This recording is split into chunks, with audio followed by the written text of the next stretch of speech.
ಪಾಕಿಸ್ತಾನ ನಲುಗಿದೆ. ಇಲ್ಲಿ ಪಾಕಿಸ್ತಾನಕ್ಕೆ ಸಿಂಧೂ ನದಿ ನೀರಷ್ಟೇ ಸಮಸ್ಯೆ ಅಲ್ಲ, ಇದೀಗ ಪಾಕಿಸ್ತಾನದಲ್ಲಿ ಏನೋ ಸಿಂಧೂ ನದಿ ನೀರು ಹಾಗೆ ಹೀಗೆ ಅಂತ ಹೇಳ್ತಾರೆ. ಬಿಡಿ, ಸಿಂಧೂ ನದಿ ನೀರನ್ನು ಹಿಡಿದಿಟ್ಟುಕೊಳ್ಳುವುದು ಭೌಗೋಳಿಕವಾಗಿ ಕೂಡ ಅಸಾಧ್ಯದ ಮಾತು ಸದ್ಯಕ್ಕೆ. ನೀರನ್ನು ನಾವು ಪೂರ್ವದ ನದಿಗಳು, ಪಶ್ಚಿಮದ ನದಿಗಳು ಅಂತ ವಿಂಗಡಣೆ ಮಾಡ್ತೀವಲ್ಲಿ. ಪಶ್ಚಿಮದ ನದಿಗಳಿಗೆ ನಮಗೆ ಬಗ್ಲಿಹಾರ್ ಇನ್ನೊಂದೆರಡು ಅಣೆಕಟ್ಟೆಗಳು ಬಿಟ್ಟರೆ ದೊಡ್ಡ ಮಟ್ಟದಲ್ಲೇನೂ ಇಲ್ಲ. ಇನ್ನು ನಾವು ಪಾಕಿಸ್ತಾನಕ್ಕೆ ಹೋಗ್ತಿರ್ತಕ್ಕಂಥ ನದಿಗೆ ಅಣೆಕಟ್ಟಿನ ಮೂಲಕವಾಗಿ ಇನ್ನೇನು ಹಿಡಿದಿಡ್ತೀವಿ ಅಂತ ಹೇಳಿದ್ರೆ ಅಷ್ಟು ದೊಡ್ಡ ವ್ಯವಸ್ಥೆ ನಮ್ಮಲ್ಲಿ ಇರಲಿ.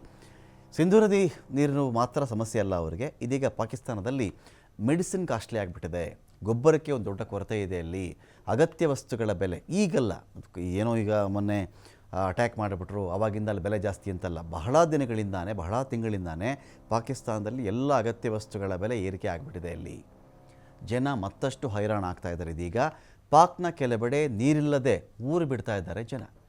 ಭಾರತ ಪಾಕ್ ಗಡಿಯಾಚೆಗಿನ ವಿಚಾರದಲ್ಲಿ ಹೇಳೋದಾದರೆ 3,886.53 ಕೋಟಿ ರೂಪಾಯಿಯ ವಹಿವಾಟು ಅಲ್ಲಿ ಸ್ಥಗಿತ ಆಗಿಬಿಟ್ಟಿದೆ.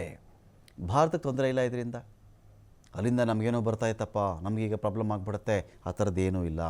ಭಾರತ ಪಾಕಿಸ್ತಾನದ ಮಧ್ಯೆ ವ್ಯಾಪಾರ ವಹಿವಾಟಂತೂ ಸ್ಟಾಪ್ ಆಗಿದೆ. ಭಾರತದ ಪ್ರತೀಕಾರ ಕ್ರಮದಿಂದ ಪಾಕಿಸ್ತಾನದಲ್ಲಿ ಭಾರಿ ಎಫೆಕ್ಟ್ ಆಗ್ತಾ ಇದೆ. ಭಾರತದಿಂದ ಆ ದೇಶಕ್ಕೆ ರಫ್ತಾಗುತ್ತಲ್ಲ, ಅದನ್ನು ಬೇರೆ ದೇಶಗಳಿಂದ ತರಿಸ್ಕೊಳ್ತಕ್ಕಂಥ ಸ್ಥಿತಿ ಅವ್ರಿಗಿದೆ. ನೋಡಿ, ನಮ್ಮಿಂದ ತೊಗೊಳ್ಳೋದಾದರೆ ಬೇರೆ ಹತ್ತಿರದಲ್ಲಿದ್ದೀವಿ ನಾವು, ಅವ್ರಿಗೆ ಬೇರೆ ದೇಶ ತಗೋಬೇಕಾದನ್ನು ಅಂತ ಹೇಳಿದ್ರೆ ಅಗತ್ಯ ವಸ್ತುಗಳು ಬೇಕೇ ಬೇಕಾಗುತ್ತೆ, ಜಾಸ್ತಿ ಬೆಲೆ ಕೊಡಬೇಕಲ್ಲ, ಸಾಗಾಣಿಕೆ ವೆಚ್ಚ ಜಾಸ್ತಿ ಆಗಿಬಿಡುತ್ತೆ ಅವ್ರಿಗೆ, ಅಗತ್ಯ ವಸ್ತುಗಳ ಬೆಲೆ ದುಬಾರಿ ಆಗುತ್ತಾಗ. ಹೀಗಾಗಿ ಪಾಕಿಸ್ತಾನದಲ್ಲಿ ಅಗತ್ಯ ವಸ್ತುಗಳ ಬೆಲೆ ತೀವ್ರ ಥರದಲ್ಲಿ ಏರಿಕೆ ಆಗ್ತಾ ಇದೆ. ಅಲ್ಲಿ ಪಾಕ್ ಕುತಂತ್ರ ಬುದ್ಧಿಯಿಂದ ನೋಡಿ, ಯಾರೋ ಮಾಡೋ ಕೆಲಸಗಳಿಗೆ ಜನ ಬೀದಿ ಪಾಲಾಗ್ತಾ ಇದ್ದಾರಲ್ಲಿ.